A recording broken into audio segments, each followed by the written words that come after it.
नमस्कार, DD news पर आप देखना शुरू कर चुके हैं विशेष बुलेटिन खबर पर नजर। मैं हूं लाल चंद्र सिंह। अगले आधे घंटे में हम देखेंगे आज दिन की कुछ वैसी बड़ी खबरें जिन पर रखी है हमारे संवाददाताओं ने पैनी नज़र। उनसे जुड़ेंगे और उनसे इन खबरों को समझने की कोशिश करेंगे। सबसे पहले शुरुआत कर लेते हैं संसद की खबर से, जहां आज दोनों सदनों की कार्यवाही शुरू होते ही विपक्ष ने अपने कुछ मुद्दों को लेकर हंगामा शुरू कर दिया। राज्यसभा में विपक्ष की ओर से लाए गए नियम 267 के तहत कार्य स्थगन प्रस्ताव को सभापति ने खारिज कर दिया। सभापति ने कहा कि सभी नोटिस प्रॉपर ऑर्डर में नहीं होने की वजह से खारिज किए जा रहे हैं। इस मुद्दे पर विपक्ष के हंगामे के चलते कार्यवाही शुक्रवार 11 बजे तक के लिए स्थगित कर दी गई। और अडानी समूह से जुड़े मामले पर विपक्ष की मांग थी कि एसबीआई और एलआईसी पर चर्चा हो। इस मामले में विपक्ष चाहता है कि जेपीसी इसकी जांच करे। विपक्ष की मांग पर लोकसभा के स्पीकर ने कहा कि पहले प्रश्नकाल चलने दिया जाए, लेकिन इसे अनसुना कर दिया गया और हंगामा चलता रहा, जिसके बाद सदन की कार्यवाही को दोपहर 2 बजे और उसके बाद फिर सदन की कार्यवाही को शुक्रवार तक के लिए लोकसभा भी स्थगित कर दी गई। तो संसद के दोनों सदनों में विपक्ष का ये हंगामा हुआ है। जैसा कि हम जानते हैं कि संसद में आज राष्ट्रपति के अभिभाषण के धन्यवाद प्रस्ताव पर चर्चा होनी थी, जिसमें कि दोनों सदनों में इस चर्चा में तमाम राजनीतिक दलों के सदस्य भाग लेते, लेकिन जिस तरह से विपक्ष ने हंगामा किया है उसके बाद से वो चर्चा नहीं हो पाई है। तो संसद के दोनों सदनों में क्या कुछ रहा, नीरज सिंह हमारे संवाददाता जुड़ चुके हैं। नीरज, जिस तरह से कि दोनों सदनों में हमने देखा कि विपक्ष ने हंगामा जारी रखा, ऐसे में सवाल ये उठता है कि जब लोगों को बोलने का टाइम भी मिलता है, लेकिन उसके बावजूद इस हंगामे की वजह क्या विपक्ष अपने आप को किसी न किसी तरह से नोटिस कराना चाहता है? नहीं तो वो प्लेटफॉर्म था जिस पर कि आराम से विपक्ष बोल सकता था। देखिए लालचंद, नोटिस कराने के लिए और भी मंच हैं और आप सदन के अंदर भी अपने आप को नोटिस करा सकते हैं। आप अगर देखें, जब ऑल पार्टी बैठक होती है उसमें विपक्ष के जो तमाम लोग हैं जो शामिल होते हैं उसमें, और जब मीडिया से भी बात करते हैं तो वो ये कहते हैं कि तमाम मुद्दों पर वो सरकार के साथ चर्चा कराना चाहते हैं और हम चाहते हैं कि सरकार जो विपक्ष के मुद्दे हैं उन पर भी चर्चा करे। सरकार की तरफ से इस बार भी आश्वासन दिया गया कि तमाम मुद्दे हैं उन पर सरकार चर्चा करा के किस तरीके से जब चर्चा शुरू होती है तो हंगामा करना विपक्ष शुरू कर देता है।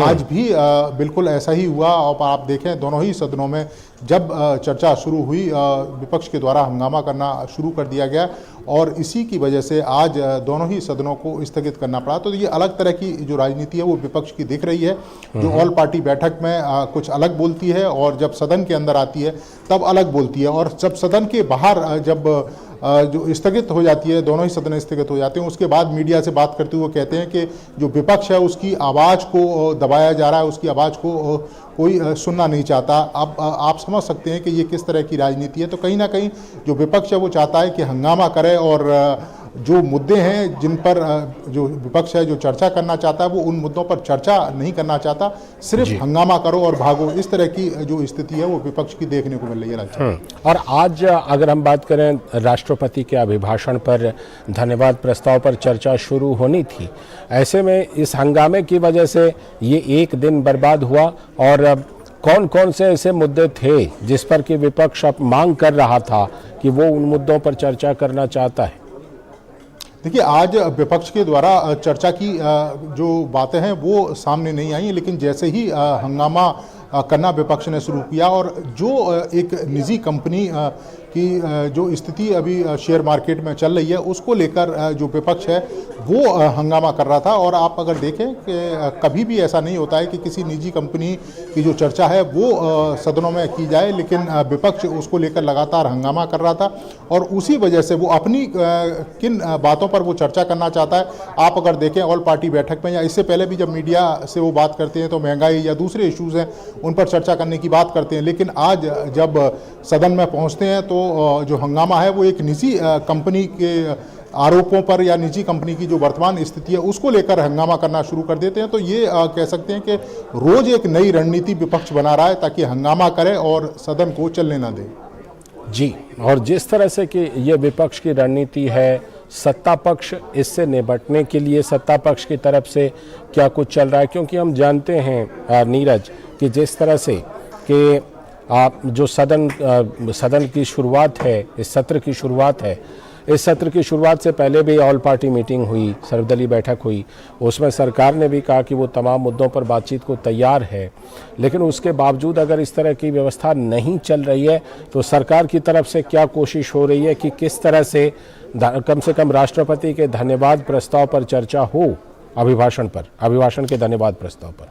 देखिए बिल्कुल लालचंद, क्योंकि सरकार भी चाहती है कि दोनों ही सदनों में संवाद हो, विवाद ना हो, और यही कारण है कि सत्ता पक्ष के द्वारा लगातार जो विपक्ष के जो तमाम लोग हैं उनसे ये कहा गया है कि सरकार तमाम मुद्दों पर चर्चा करना चाहती है। आप शांतिपूर्वक राष्ट्रपति के अभिभाषण पर जो चर्चा है वो होने दें, लेकिन आपने देखा है कि विपक्ष लगातार हंगामा कर रहा है और हम उम्मीद करते हैं कि कल जब दोनों ही सदनों में कार्रवाई शुरू होगी तो विपक्ष है वो एक रचनात्मक जो भूमिका है वो अपनाएगा।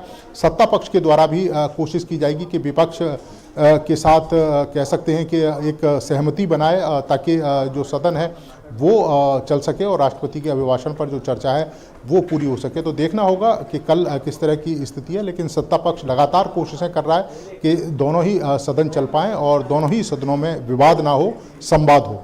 जी बिल्कुल, विवाद ना हो, संवाद हो, और सरकार की पूरी कोशिश है कि इस सत्र में क्योंकि हम जानते हैं नीरज कि ये बजट सत्र है, तो बजट सत्र में चाहे तमाम राजनीति हो, राजनीतिक मुद्दे हों, राजनीतिक मतभेद हों, उसके बावजूद बजट सत्र में क्योंकि सरकार के वित्तीय कामकाज होते हैं तो उसको लेकर के बहुत सारी चीज़ें ज़रूरी होती हैं। तो उस पर विपक्ष क्या अभी अपनी तरफ से कोई कि वो कब से सहयोग करेगा, किस तरह से सहयोग करेगा सरकार का कम से कम इन विधायी कार्यों में? देखिए विपक्ष लालचंद ये जरूर कह रहा है कि वो सहयोग करेगा, लेकिन ऑल पार्टी बैठक में जब आप उसके बाद मीडिया से बात करते हैं तो वो कहते हैं कि हम अपने तमाम इश्यूज़ पर चर्चा कराना चाहते हैं, तमाम इश्यूज़ को चाहते हैं कि उस पर जो सरकार है वो जवाब दे। सरकार भी कहती है कि विपक्ष के तमाम जो इशू हैं उन पर जो सरकार है वो चर्चा करेगी और उनके जो जवाब हैं, उनकी जो चिंता हैं वो सरकार सत्ता पक्ष उन्हें दूर करने की कोशिश करेगा। लेकिन जब सदन की कार्रवाई शुरू होती है तो विपक्ष दूसरी बातों को लेकर हंगामा शुरू कर देता है और निश्चित तौर पर ये कह सकते हैं कि लोकतंत्र के लिए दुर्भाग्य है कि राष्ट्रपति के अभिभाषण पर चर्चा चल रही है और उस समय हंगामा हो रहा है और बजट सत्र कई महत्वपूर्ण विधेयक भी इस समय लिस्टेड है। तो आप समझ सकते हैं कि कई सारी महत्वपूर्ण कामकाज हैं, सरकारी कामकाज, तो विपक्ष को एक सहयोगात्मक जो अपना रवैया है वो अपनाना चाहिए और हम उम्मीद कर रहे हैं कि कल दोनों ही सदनों में जब कार्रवाई शुरू होगी तो कम से कम इस तरह का जो विरोध है वो विपक्ष के द्वारा देखने को नहीं मिलेगा, क्योंकि विपक्ष को भी ये समझना होगा कि देश हित के और जनहित के कई सारे सरकारी कामकाज हैं जिनको किया जाना जरूरी है और हंगामा करके सिर्फ सुर्खियां बटोरना उससे उनको अंततोगत्वा नुकसान ही होगा। लालचंद बिल्कुल, नुकसान विपक्ष को भी है, नुकसान देश को भी है, नुकसान सभी को है, नुकसान कुल मिलाकर भारत को भी होता है। इससे बहुत बहुत शुक्रिया नीरज जोड़ने के लिए और इस खबर पर जानकारी देने के लिए। और बढ़ते हैं दूसरी बड़ी खबर की तरफ। भारत की अध्यक्षता में G20 के दीर्घकालिक वित्तीय कार्य समूह की बैठक आज से गुवाहाटी में शुरू हो गई है। इस 2 दिवसीय बैठक में G20 के सदस्य देश और विभिन्न अंतर्राष्ट्रीय संगठनों के 94 प्रतिनिधि भाग ले रहे हैं।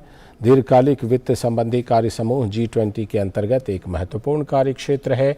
इसका उद्देश्य वैश्विक विकास और स्थिरता के लिए दीर्घकालिक स्तर पर वित्त उपलब्ध कराना तथा अधिक हरित और अधिक लचीले तथा समावेशी समाज और अर्थव्यवस्था को बढ़ावा देना है। इस समूह पर दीर्घकालिक वित्त के लिए संस्थागत और बाजार संबंधी बाधाओं की पहचान करने की जिम्मेदारी है। इस अवसर पर केंद्रीय मंत्री सर्बानंद सोनोवाल ने कहा कि वित्तीय कार्य समूह की बैठक से सस्टेनेबल डेवलपमेंट गोल्स को हासिल करने में मदद मिलेगी। This first sustainable finance working group meeting is very, very important for the people of the globe. And with the coordinated efforts, with the public-private participation, with the proper policy, with proper roadmap, definitely out of this today's event, we are going to get a very, very important, way out to meet the sustainable development goals agenda and also the objective of the Paris Agreement. और भारत की अध्यक्षता में G20 के दीर्घकालिक वित्तीय कार्य समूह की बैठक गुवाहाटी में शुरू हुई। इस मौके पर विशेष प्रदर्शनी का भी आयोजन किया गया, जिसमें राज्य की संस्कृति, साहित्य, खान पान, हस्तशिल्प, जैविक उत्पादों को प्रदर्शित किया गया। हमारे संवाददाता रवि धीमान ने इस प्रदर्शनी का जायजा लिया है। पहली सस्टेनेबल फाइनेंस वर्किंग ग्रुप की बैठक के बाहर, वेन्यू के बाहर ऐसे कई स्टॉल लगाए गए हैं जो असम की जो कल्चरल हेरिटेज है उसको दर्शाते हैं।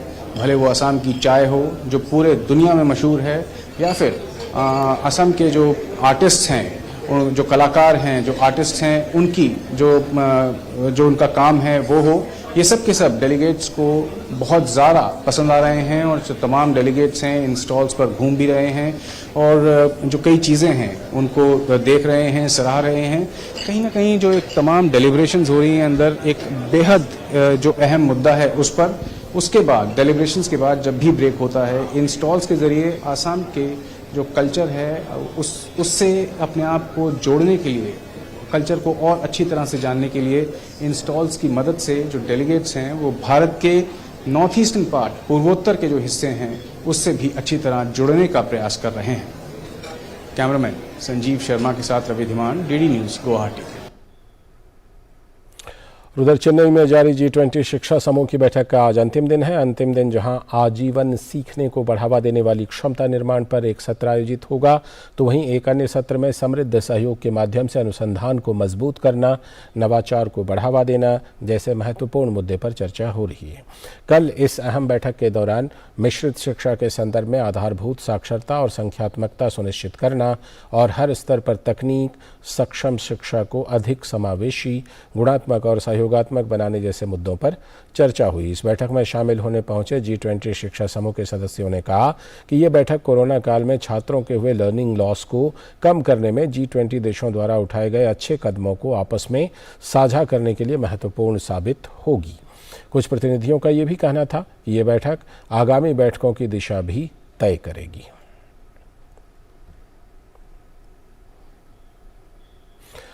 हमारी संवाददाता श्यामा मिश्रा इस खबर पर हमारे साथ जुड़ चुकी हैं और ज़्यादा जानकारी देने के लिए चेन्नई से। श्यामा, शिक्षा एक बहुत ही बेहद महत्वपूर्ण विषय है G20 के लिए, G20 के देशों के लिए। शिक्षा के किन किन आयामों पर इस बैठक में ख़ास तौर पर चर्चा हो रही है? देखिए, 4 पहलू है जिस पे भारत ने एक तरीके से टोन रखा था, थीम रखा था। उसमें फाउंडेशन, लिटरेसी, न्यूमरेसी था एक, और डिजिटल यानी कि टेक एनेबल्ड लर्निंग एक चीज़ है। तीसरी चीज़ ये है कि किस तरीके से आप रिसर्च को बढ़ावा दे सकते हैं, इनोवेशन को प्रमोट कर सकते हैं, और आखिर में ये बात कर सकते हैं कि फ्यूचर ऑफ वर्क यानी कि आप किस तरीके से काम के लिए आप बच्चों को पढ़ाया जा सकता है, ये पूरा तैयारी कर सकते हैं।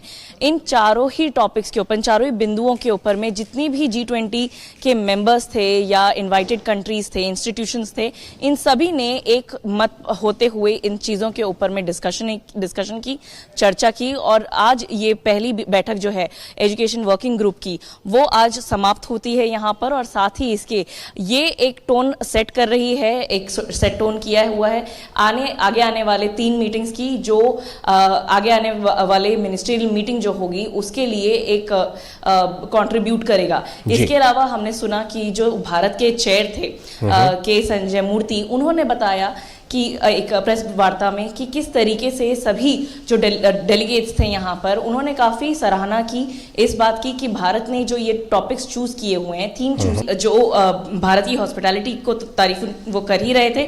साथ ही उन्होंने ये भी बताया कि जो डेलिब्रेशंस हुए हैं, डिस्कशंस हुए हैं, उसमें उन्होंने काफ़ी ज़्यादा कॉन्ट्रीब्यूशन भी किया है, क्योंकि हर देश अपनी ओर से एक बेस्ट प्रैक्टिस जो उनकी होती है वो यहाँ पर इस फोरम पर बताते हैं, और साथ ही भारत से भी सीखते हैं। और जो अन्य जो 2 को-चेयर हैं, इंडोनेशिया और ब्राज़ील, उन्होंने भी अपने जो को-चेयर किया हुआ है उसमें अपने बेस्ट प्रैक्टिसेस बताए हैं। तो ऐसे समय में जब G20 बैठता है, पहली बैठक करता है एजुकेशन की, तो यहाँ पे knowledge sharing, best practices sharing भी होती है, और आगे आने वाले समय में हर देश एक दूसरे से जो उनके बेस्ट प्रैक्टिसेस होते हैं, बच्चों को कैसे पढ़ाया जाए, आप उन्हें कैसे यूथ को एम्पावर किया जाए, स्किलिंग कैसे किया जाए बच्चों का, उनके फ्यूचर रेडी कैसे किया जाए, इन सब सब बातों के लिए आप क्या क्या अच्छी चीज़ें दूसरे देशों से सीख सकते हैं, उस पर ध्यान दिया गया और वो इनकलकेट भी किया जाएगा आगे आने वाले समय में। अब जो हमने बताया आपको, पहला दिन समाप्त हो, पहली मीटिंग जो है वो समाप्त हो चुकी है।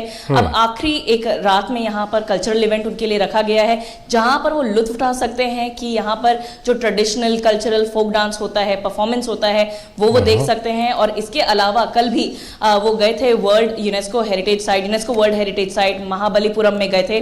और हम जानते हैं कि यहाँ पर कई सारे ऐसे स्ट्रक्चर्स हैं, कई सारे ऐसे मंदिर हैं जो अजूबों से कम नहीं है। तो ये सब जो डेलीगेट्स थे वहां पर गए, उन्होंने कहा कि ये सारी अच्छी बातें भी डिस्कशन के अलावा वो अपने देश हैं। मेहमान देशों के जो प्रतिनिधि हैं उनको भारतीय शिक्षा व्यवस्था में, जो हमारी शिक्षा व्यवस्था है, उसमें किन किन चीजों में दिलचस्पी दिखाई पड़ी श्यामा? देखिए, सबसे पहले तो बात यहाँ पर करते हैं हम नई शिक्षा नीति की। भारत ने ये इंट्रोड्यूस किया है और ये माना जा रहा है कि आने वाले समय में पूरी तरीके से शिक्षा व्यवस्था की रूपरेखा बदल सकता है। तो कई सारे जो डेलीगेट्स थे उन्होंने इस बात को कहा कि भारत जिस तरीके से स्किलिंग कर रहा है, स्किल इंडिया स्कीम की बात कर लीजिए, किस तरीके से NEP उन्होंने इंट्रोड्यूस किया हुआ है, वो यहाँ पर उस चीज़ को देख रहे हैं बहुत बारीकी से और सीख रहे हैं कि किस तरीके से वो ये सारी पैटर्न जो है वो अपने देश में वो अपना सकते हैं या यहाँ से क्या टेक अवेज वो लेके जा सकते हैं। कई सारी चीज़ें हैं, जैसे शिक्षा को आप किस तरीके से एक्सेसिबल बना सकते हैं, गर्ल चाइल्ड की बात करें, गर्ल स्टूडेंट्स की बात करें, उन्हें कैसे आप ज़्यादा इंक्लूसिव नॉलेज दे सकते हैं, शिक्षा दे सकते हैं। क्योंकि अमूमन हम देखते हैं कि कई सारे रूरल एरियाज़ में, गाँव में लड़कियों को छोड़ दिया जाता है शिक्षा व्यवस्था से, लेकिन यहाँ पर NEP की तरफ से ये एक बहुत ज़्यादा एक एम्फेसिस ले किया जाता है कि लड़कियों को भी इस पूरी व्यवस्था में लाया जाए ताकि आगे आने वाला जो फ्यूचर है वो काफ़ी एम्पावर्ड रहे। और यही बात कई सारे प्रतिनिधि जो हैं, मेंबर की बात कर लीजिए आप, जिन्होंने न्योता दिया गया था, उनका देशों की बात कर लीजिए, इंस्टीट्यूशंस की बात कर लीजिए, वो सब इन्होंने इन सब चीज़ों को बहुत बारीकी से देखा है। और साथ ही यहाँ पर क्योंकि यूनिसेफ यहाँ पर तरीके से पैंडमिक हुआ था, कोविड के समय में काफ़ी सारी चीज़ें अफेक्ट हुई थी, एजुकेशन व्यवस्था जो थी, जो स्टूडेंट्स थे वो बहुत ज़्यादा उनको इस चीज़ का एक झटका पड़ा था। तो ऐसे समय में अपने आप को किस तरीके से आप तैयार कर सकते हैं, जो देशों के पास संसाधन नहीं है वो किस तरीके से एक पैटर्न बना सकते हैं, वो उसके ऊपर भी चर्चा हुई है। और इसके अलावा भी जो ओवरऑल अगर हम बात करें digital India, skill India, NEP, इसके अलावा भी कई सारी ऐसे बातें हैं, मैन पावर की बात करें इंडिया की, तो वो काफ़ी एनरिचिंग है। और ये सब बहुत ज़्यादा तारीफ की जाती है कि इंडिया की जो भारत की जो मैन पावर है वो किस तरीके से दूसरे देशों में भी जाके सेवाएं दे रहे हैं। तो वो जो चीज़ें हैं, बेस्ट प्रैक्टिसेस, बाकी सारे देश भारत से ज़रूर लेते हुए यहाँ पर नजर आए। झलकियां देखी आपने, जो दृश्य भेजे हैं उसमें हमने देखे, लेकिन जो तमिलनाडु है उसमें अपनी उनकी संस्कृति है, उनका खान पान भी अपना एक बहुत ही विशेष है। तो इन मेहमानों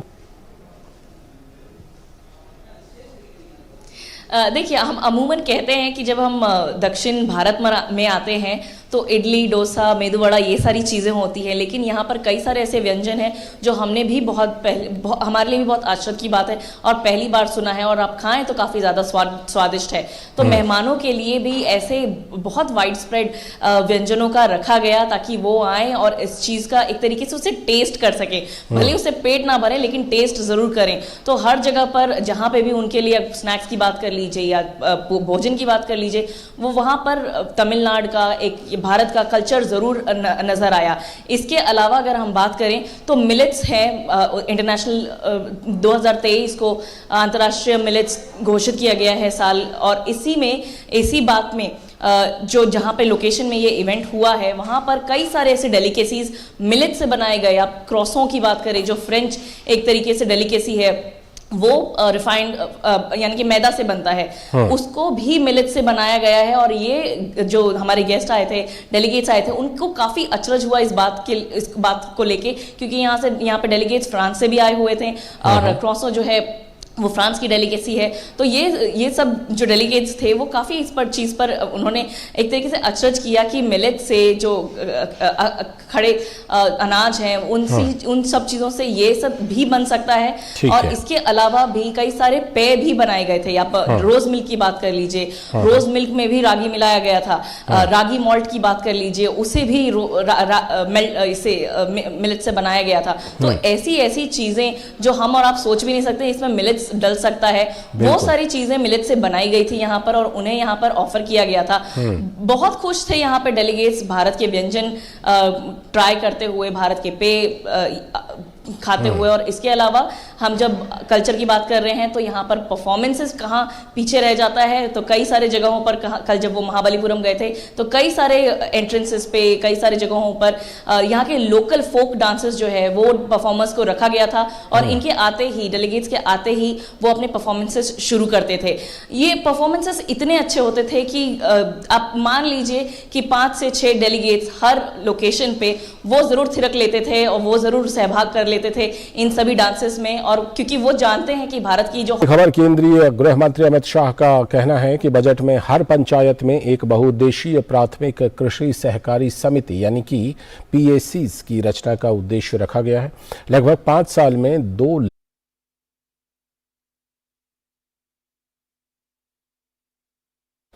तो बजट पर केंद्रीय गृह मंत्री अमित शाह की प्रतिक्रिया हम आगे भी आपको सुनाते रहेंगे, लेकिन फिलहाल आज की खबर पर नजर में इतना ही। लेकिन DD न्यूज़ पर खबरों और कार्यक्रमों का सिलसिला लगातार जारी है। नमस्कार।